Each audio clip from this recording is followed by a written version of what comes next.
Olá pessoal, tudo bem? O Everton Santiago falando. Hoje eu vou apresentar uma nova série, né? Que é o SAS Sincero, né? 100% sincero. É, falar aqui como se fosse um blog, um diário, né? Das dificuldades, tudo como é que é para criar um SaaS, a minha experiência, né? Então, outra pessoa pode ter uma outra experiência totalmente diferente, né? Mas eu vou falar que é a minha experiência, espero que ajude alguém no processo também que está passando por esse processo de criação de SaaS, tá? Então, ó, vamos lá. A primeira pergunta aqui, né, que eu coloquei é por que decidi criar um SaaS, né? Então, para criar, assim, na verdade, uma nova experiência, né? Porque, né, eu senti que não estava crescendo muito, tudo, né?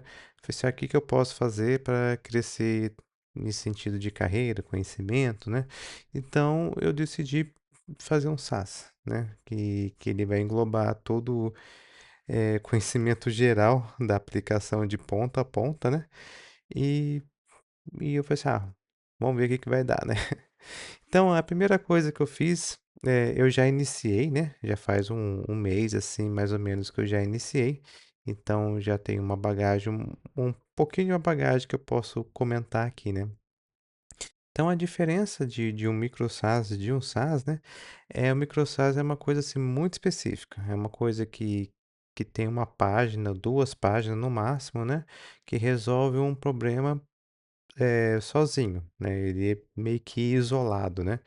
O pessoal, você pode ver aí no YouTube, pessoal, como fazer micro SaaS em 3 horas ganhando 10 mil por mês, né? Essas coisas assim eu não acredito muito não, né? Mas pelo que eu tô passando aqui, né? Mas enfim, é uma coisa muito pequena. O que eu quero fazer é um SaaS mesmo, que é uma coisa maior, né? Quero uma coisa bem escalável, digamos, né? Bastante usuário, tudo, né? É uma tentativa, na verdade, né? É um estudo, né? Então aqui a outra pergunta, né? O que eu preciso saber para fazer um SaaS, né? Isso daqui é a parte mais difícil, né? Porque eu coloquei, né? Dei uma estudada, pesquisei tudo para fazer um SaaS assim escalável, né? Bastante usuários, 100, 1000, 3000, 5000, 10, né? Então, você tem que ser uma empresa de uma pessoa só, né? E aqui, já falando já no meu primeiro erro, né? Que isso daqui, que eu vi, o meu primeiro erro não é para qualquer um. Então, se você está pensando que você não gosta de fazer marketing digital, se você não gosta de vender, não gosta de conversar com o cliente para dar suporte ou para vender, não gosta de UX UI para fazer tela. Então, ó, eu já economizo o seu tempo aí, falo assim, ó, larga a mão que você não que você não tenha capacidade, mas quando a gente não gosta de uma coisa e ocupa um tempo significativo da nossa vida, né? Ainda mais depois do expediente de trabalho, você já está cansado, tem um monte de coisa de casa para resolver, coisa pessoal, né? Você tem que ter seu lazer e tudo mais. Você não vai para frente, né? E naturalmente isso tá tudo bem, tá tudo certo, né? É uma coisa que dá zero prazer para você já tá cansado, tudo, então é normal. Então, se você tem a capacidade, né, e querer gostar de cada um desses pontos aqui que eu coloquei aqui na tela, né, eu aconselho você a experimentar, né? Aconselho você a tentar fazer, correr atrás. Caso contrário, você não precisa nem começar, viu? Que não, que você só vai ter decepção e perder tempo. Então, passando aqui brevemente de cada um, o ideal, né? Aqui é minha experiência é como solo, né? É como pessoa solo fazendo SaaS. Normalmente você vai ver um grupo de pessoas, né? Desenvolvedores, um grupo de pessoas qualquer que tem cada um tem uma habilidade diferente, né, que vai preenchendo essa coluna aqui e, e forma uma startup, uma empresa que realmente um vai ajudando o outro, isso daí facilita muito o processo, questão de ideias e tudo mais, né? Então, isso daqui é só um pouquinho que eu lembrei agora na cabeça e fui escrevendo, mas tem muito mais coisas além disso daqui. Então, ao passar assim, por cima de cada um, né, o engenheiro de banco de dados, você tem que saber qual que é a diferença de banco não SQL, SQL, qual que você vai usar, fazer os relacionamentos, fazer o index de cada tabela, eh, e, enfim, você vai ter que desenhar, literalmente desenhar o banco de dados da sua aplicação, né? A parte do DevOps, né? Ou só a parte onde que você realmente vai ter que colocar a hospedagem no online, né? Em produção, para os usuários e todo mundo testar. Então, ó, você vai ter que fazer ambiente de desenvolvimento, ambiente de teste, ambiente de produção. É, qual que é o custo disso tudo? Qual que é o desempenho? Qual que é a escalabilidade? A segurança, né? Então, assim, tá vendo que eu tô passando em cada ponto e cada dentro desses pontos tem um leque enorme de conhecimento e variantes. Engenheiro, né, de arquitetura de front-end e back-end, qual que é a estrutura de projeto que você vai usar de cada um para ser escalável? Qual que é a mecânica que você vai ter para você fazer resolver as coisas rápido, né? Porque assim, você vai ser uma pessoa só.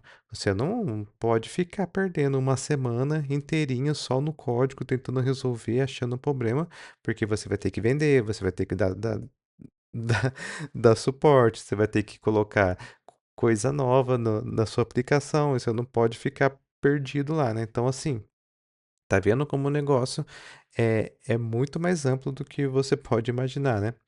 E além disso, né, que nem eu tenho experiência como desenvolvedor, então essa parte de desenvolvedor web, front-end, mobile, ok, isso daqui eu já sei, né, pelo menos uma coisa, né? E tem também a parte do UX/UI designer também, como que você vai fazer o fluxo das telas, né? A questão de como que o usuário está se sentindo ao mexer na sua aplicação, se realmente está complicado, está fácil de entender, depois desse fluxo aqui, qual que vai para outra tela. Então, assim, é todo um mecanismo assim muito bem pensada, sabe? É um negócio difícil de fazer, tá? Então, é complicado. A parte de teste, né? Então você vai ter que o QA, né? Você vai ter que ser o QA também, você vai ter que explorar, né? Forçar os testes de erros, né? Então você vai ter que forçar bastante o desempenho, forçar bastante também a parte de bugs também, né? Ir voltar à tela, fazer alguma coisa, dar uns cliques e voltar, ver se ficou alguma coisa na memória que não podia e etc, né? Também é um trabalho cansativo e, né, requer bastante atenção. Gerente de projetos, você vai ter que analisar eh, quanto tempo tá demorando, se vai demorar, eh, quando tem alguma coisa nova para adicionar, se vai estar valendo a pena, se não, se realmente é isso que os seus clientes estão precisando. Então, assim, é complicado, viu? O vendedor, né? Você vai ter que vender junto com o marketing digital, né? Então, você vai ter que estudar marketing, vai ter que estudar o público, vai ter que analisar as redes sociais, como que funciona, onde que está seu público, e vai ter que fazer, né? Saber fazer a comunicação digital, tanto em vídeo como que em imagem, chamar a atenção das pessoas, né, dos seus clientes, né. Também, quando você conseguir clientes também, você vai ter que dar o suporte, né, aqui é o outro item, vai ter que dar o suporte, alguma dificuldade, alguma coisa que você precisa melhorar, né, então você vai ter que ter a comunicação com o cliente sim. E também aqui, por último, eu coloquei, mas que nem que eu falei, tem muito mais, né? Engenheiro de IA. Então, provavelmente, talvez a sua aplicação vai ter IA, né? Então, você vai ter que lidar também com mais coisas mais complexas ainda, né? Para gerar uma IA que faz sentido também na sua aplicação. Não é só pegar a API lá, vamos supor, do chat GPT, jogar lá e pronto, e falou e tchau, né? Não é tão simples assim, viu? E é isso, tem muito mais coisas, né?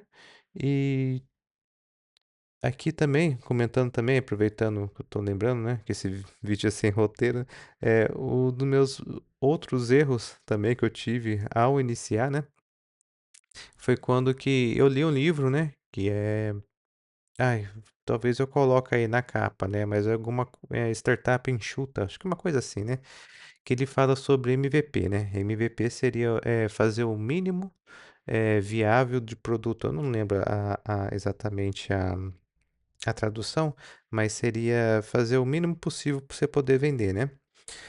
Eu li bastante esse livro, li até 2 vezes, né, então já tive um preparo bem grande antes de iniciar, né. Então eu comecei a fazer a primeira aplicação agora já faz quase um mês, né, só que eu já tô com o estudo, né, antes de começar já faz um bom tempo, né.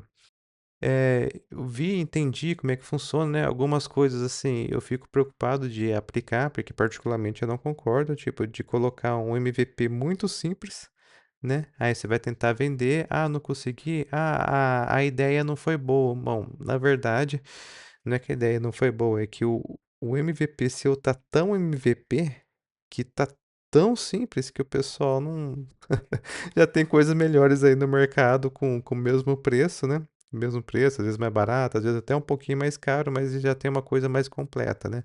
Então tem que tomar cuidado no seu nível do seu MVP, né. Para mim, particularmente, eu penso que o MVP bom é aquele que está no meio do caminho, né. Existe coisa que precisa melhorar antes de nós não coisas que precisa melhorar, né, mas coisas que precisa, assim, deixar o software mais sofisticado, né. Aí sim, precisa, mas o que tem aqui já está muito bom, né, já está muito bom. O cliente já vai ficar super satisfeito, fazer quase 100% das coisas que ele precisa no seu dia a dia. Mais do que isso é o digamos que seria um luxo. Opa, isso para mim já é um MVP muito bem usado, né, porque eu aqui, eu já que é sozinho mesmo, né, eu penso que eu lido como que eu se fosse o cliente, né. Então, assim, eu realmente ia usar esse programa que eu ia fazer, né, é a primeira pergunta que eu faço, né. Então se for um MVP muito simples, eu já falar: Não tem outros programas ali, uns concorrentes, tudo ali que já não vale a pena, né". Então isso seria os primeiros erros que eu já cometi, né, de pegar e já planejar um MVP muito simples, né. E e aqui falando aqui por onde que eu comecei, né. Então eu realmente comecei, né, na parte onde que eu mais tenho conhecimento, que é na parte de desenvolvimento. A primeira coisa que eu imaginei é: "Tá, qual stack, né, stack, tecnologia de front, back, mobile eu vou iniciar, né, e qual que eu quero aperfeiçoar para esse projeto". Então eu passei um bom tempo, analisando cada tecnologia, né, vendo a questão de desempenho e tudo mais, né, que eu não sou assim, eu gosto de algumas tecnologias, mas não sou fã no sentido, assim, que eu fecho o olho e não, é só esse que que eu gosto e é isso que eu vou ficar e pronto, né. Então você tem que ter uma mente muito aberta, porque que nem que eu falei anteriormente, você não pode perder tempo com ficar resolvendo os bugs muito demorado, não pode ficar perdendo muito tempo ali no código, então você tem que ser dinâmico. Então se você tem que ser dinâmico, a sua tecnologia que você vai ter que escolher tem que ser uma tecnologia rápida, dinâmica também, né. Então, demorei muito, analisei, pesquisei um monte de coisa, fiz vários testes, aí escolhi já as stacks, ok, essa daí, por enquanto, né, tá fixada, nisso, eu já resolvi. E a parte também que eu comecei também foi a parte de DevOps, no sentido de tá, vou usar banco de dados X, e aonde que eu vou hospedar esse banco de dados, quanto que vai custar esse banco de dados, né? E questão de escalabilidade, né? Vamos supor, se tiver muitos usuários, quanto vai ficar nesse sentido, se vai aumentar ou não. Então, ali, nesse começo, eu já tive uma base bem iniciante de DevOps, eu não tinha conhecimento nenhum sobre isso, né? E eu acabei tendo essa base. Ainda tem muito estudo para me aperfeiçoar nessa área, né? De fazer hospedagem e tudo mais. Mas, assim, o que eu já tive o conhecimento de ver quanto vai me custar, como que funciona, como que seria, né? Alguma coisa escalável nisso. Então, já tô, preparei, tipo, meio que a cama, né? Preparei o meu caminho, tudo, né? Tipo, já tenho as tecnologias focadas, ok, vai ser assim, e depois vai ser hospedado aqui, e depois vai me custar X por mês, né? Então tem esse custos também. Então tem que pensar também que você já vai iniciar uma coisa que você não vai ter lucro, nem sabe se vai ter lucro, não sabe de nada, né? Eh, e você vai ter que ter esse início de dinheiro para investir, né? Então, é isso, pessoal. O primeiro vídeo fica aqui, para não ficar muito longo, né? Assim que eu tiver mais novidades, né? Já tem muitas coisas para falar também.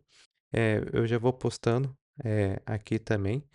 Se você tiver alguma pergunta, alguma dúvida aí, alguma sugestão que você está passando também, deixa nos comentários aí, a gente vai conversando, tá? Então, é isso.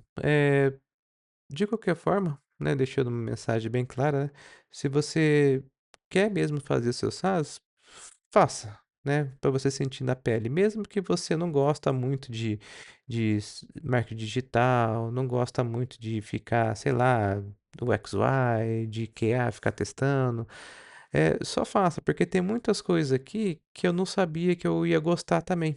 Então eu acabei gostando. Então, você vai acabando, estudando, pegando firme, né, você vai quando você aprende alguma coisa muito boa, né, você vai aprendendo, aprendendo, aí você acaba tendo aquele gosto de gostar da coisa nova, né, por causa que você já tem conhecimento disso, então não fica, difícil, né, então fica alguma coisa fácil que você tem um certo prazer, por causa que você consegue fazer, né. Então, simplesmente, né, apenas faça. E deixe aí nos comentários aí se você já está nesse caminho ou não, quais que são as suas dificuldades. Vamos conversando aí. Isso aí, pessoal. Valeu, muito obrigado e até a próxima e fui!